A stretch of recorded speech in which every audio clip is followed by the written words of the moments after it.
Noniin. Mä en oo mikään tubettaja, mutta mä teen nyt videon tästä Dextan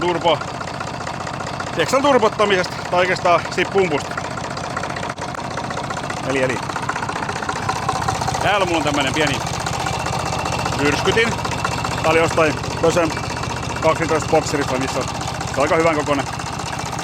Sitten täällä on pumppu.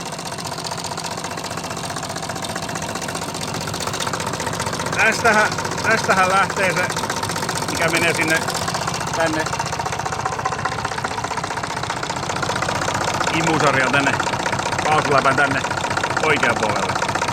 Eli niinku alipaiden puolelle. Sitten mä olen lisännyt tähän tämän. Eli tässä on paineeron kanssa toimiva toi kalvo. Tänne tulee nyt, mä oon pistänyt täältä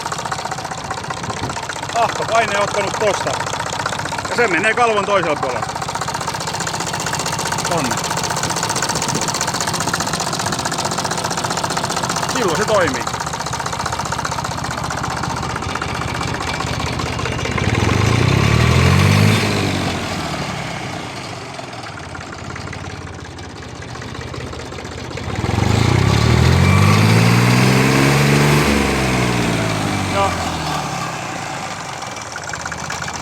Tästä näkee, että oli varmaan tahtopaine, onko se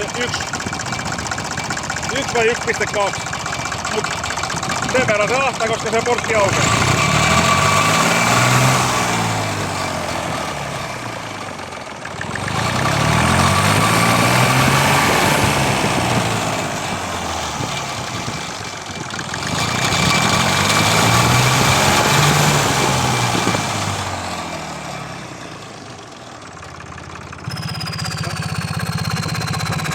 Ja se suhisee.